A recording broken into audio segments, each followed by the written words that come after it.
Hello guys, உங்கள் Balaji mobiles. இப்போ பார்த்தீங்கன்னா புதுசாக ஸ்டிக்கர்ஸ்லாம் வந்திருக்கு. நிறையா காலியாகிட்டு தான் இருக்குது, வந்துக்கிட்டு தான் இருக்குது. வெரைட்டிஸ்லாம் புது வெரைட்டிஸ் இறக்கியிருக்கும். கில்ட்ரு வேறு மாற்றிருக்கும். வெளியே மேலே பார்த்தீங்கன்னா நம்ம ஜிகினா கில்ட்ரு பண்ணிகிட்டு இருந்தோம். இப்போ வந்துட்டு கட்டிங் மாதிரி இருக்கும், டைமண்ட் கட்டிங் மாதிரி நிறைய வந்திருக்கு. எக்கச்சக்கமான வெரைட்டிஸ் வந்திருக்கு. கப்புள்ஸ்க்கெலாம் நிறையா வந்திருக்கு. 2-3 ஐட்டம் காட்டுறேன் பாருங்கள். இது எல்லாமே இப்போ வந்தது. இதெல்லாம் பார்த்தீங்கன்னா கப்புள்ஸு பாய் ஃபோனில் ஒட்டணும், கேர்ள் ஃபோனில் ஒட்டணும். அதை ஒட்டினோம்னா நல்லாயிருக்கும் பார்க்குறதுக்கு. இது எல்லாமே பாருங்கள், எல்லாமே வேறு லெவலில் இருக்கும். ஒட்டினோம்னா ஒட்டி ஒரு வீடியோ எடுக்கணும்னு பார்த்தேன், இன்னும் ஒட்டலை. கண்டிப்பாக ஒட்டிட்டு சொல்கிறேன்.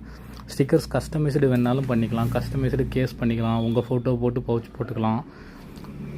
நீங்கள் கொடுக்குற மாதிரி எப்படி வேணுமோ ஆல்ட்ரேஷன் பண்ணி எடிட் பண்ணி போட்டு தருவோம். நீங்கள் எடிட் பண்ணி கொடுத்தாலும் ஓகே தான். கொரியர் வேணாலும் வைக்கிறோம். கொரியர் நிறையா போய்கிட்டு தான் இருக்குது. ஆஃப்லைன் கஸ்டமரோட ஆன்லைன் கஸ்டமர்ஸ் தான் அதிகமாக இருக்காங்க இப்போல்லாம். கொரியர் வேணுனாலும் சொன்னீங்கனாலும் 1 day 2 day அதிகபட்சம் ரீச் ஆகிடும். தியாகம்னா நம்ம ஒரு 1 dayல வாங்கிக்கலாம். காலைல கொடுத்தீங்கன்னா ஈவினிங் வாங்கிக்கலாம். அந்தளவுக்கு ஃபாஸ்ட்டாக பண்ணிக்கலாம். சரிங்களா? எது வேணுமோ சொல்லுங்கள், பண்ணிக்கலாம். இப்போ எல்லாமே புதுசாக கலெக்ஷன் வந்துச்சு.